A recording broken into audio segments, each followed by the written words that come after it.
ఏరా మల్లిగా, అయ్యా. ఈ గవర్నమెంట్ ఏదైనా మనకు చాలా మంచి చేస్తుందిరా. ఎందుకయ్యా?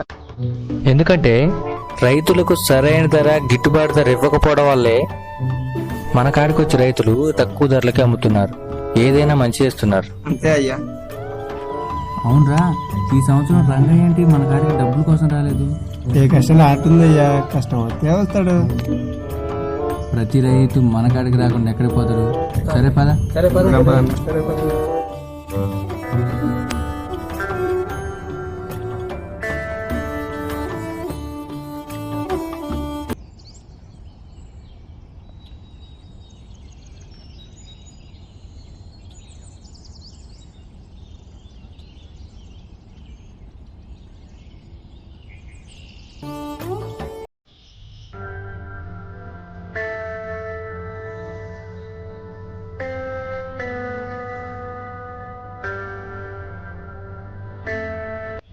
దండాలయ్యా.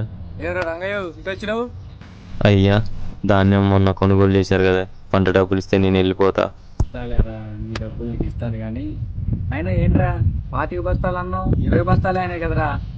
అయ్యా, 25 బత్తాలు కదా, 20 బత్తాలు అంటారు ఏంటయ్యా? ఇందులో ఎక్కువ మాట్లాడతాను. బిస్కెట్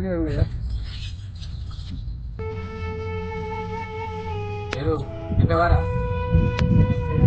పర్లేదు తిందా. ఏం రో బిస్కెట్ దాచుకుంటున్నావు? అయ్యా, ఇంట్లో పిల్లలకి ఇస్తే సంతోషపడతారయ్యా. పంపిద్దాం కానీ తిందా. ఇవ్వరా ఈ డబ్బులు. ఏంటయ్యా ఇంత తక్కువ ఇచ్చా? ఒరే, మార్కెట్లోకి పోస్తే నీ 20 బస్తాలు కూడా కావురా. కిరాయిలని, బేటాలని 10 బస్తాలు కూడా కావు. మేము ఇంకా 20 బస్తాలకు లెక్క కట్టాం.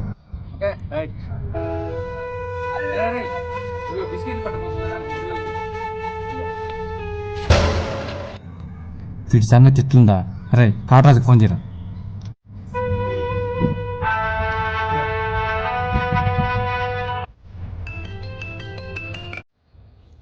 హలో అన్న, చెప్పన్నా.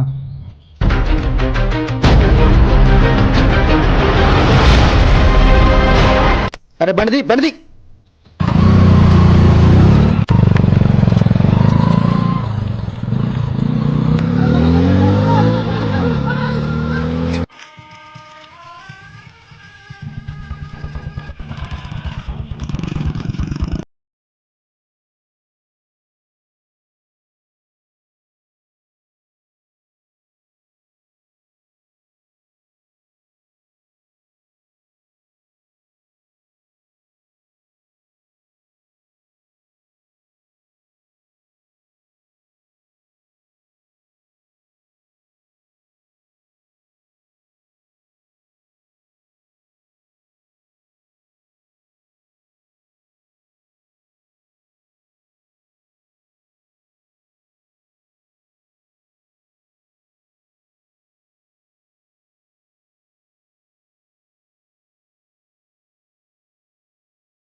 ప్రభుత్వం గిట్టుబాటు ధర ఇస్తే ఈ ఆత్మహత్యలు ఎందుకు జరుగుతాయి?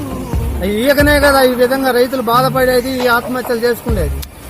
పంటలు పండిస్తే తీరా మార్కెట్కి వచ్చేలేక వాళ్ళు ఇష్టం వచ్చిన రేట్లకు కొనాల్సి వస్తుంది. మా గిట్టుబాటు ధర కావట్లేదు. రైతులు ఆత్మహత్యలు చేసుకోవడం కారణం వ్యాపారస్తులు, దళారులు. మాకు గిట్టుబాటు ధర రావట్లేదు. సెకండ్, తల్లి పుస్తపట్లు కూడా అన్ని అప్పులు తెచ్చి బ్యాంకులలో లోన్లు చేరలేక మా బాధలు చెప్పుకోలేక ఆత్మహత్యలు పెరిగిపోతున్నాయి. ఈ దేశంలో రైతుని బాగున్నావా అని అడగొద్దు పాపం.